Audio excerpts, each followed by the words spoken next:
What's up YouTube, this is GalacticGod, and I'm coming at you today with a video to talk about holographic cards, or highest rarity cards, if you will. Do they make you a better player? Do they allow you to win more games? Is there anything to the theory that having a full holographic high rarity deck will get you a better win? Now right off the bat, I'm going to get out of the way that I don't think there's anyone out there that believes that just by getting a high rarity holographic card that you're going to become automatically better at the game. That the card is going to bless you with some innate dueling skills that you didn't have before, and all of a sudden you're a super pro player. But I do believe that there is a psychological aspect to the game that a lot of people kind of dismiss or don't really think about it when you're talking about highest rarity holographic cards. Now, to give you an example of what I'm talking about, let's say you were going to an ARG event or a regional or YCS or whatever competitive type of event you like to attend, and you're sitting down at the table and you're waiting for your opponent to show up, and when they get there,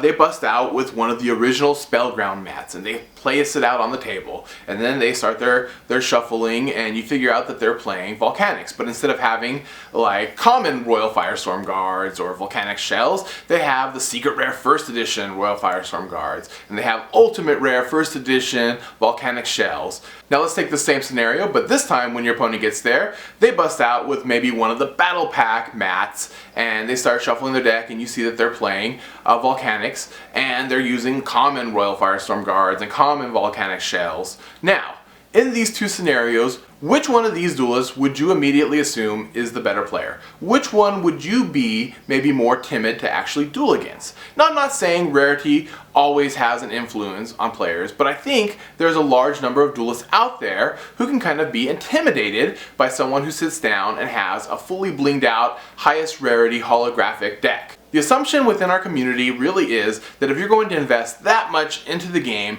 and go out and find all these really not only hard to get cards but very expensive ones at times to play in a tournament, then you're probably pretty well at the game. That you wouldn't invest that much into your hobby unless you were pretty confident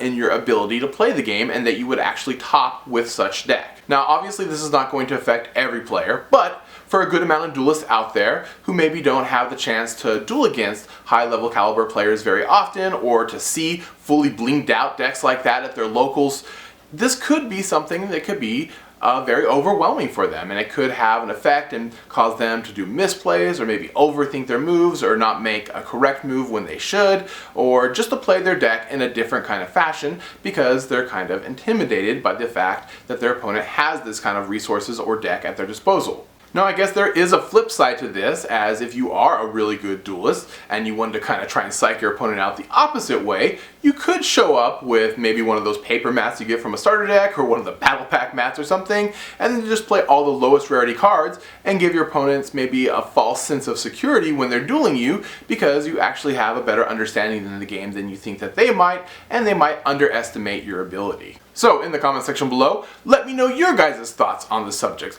Have you seen this happen to other duelists when they're at events? And when you go to play at a high level tournament and you sit down and your opponent shows up with a Spellgrounds mat and the highest rarity possible deck, do you immediately assume that they are a high caliber player, or do you treat every duelist the same? And I guess that's it for now. This is GalacticGod, out.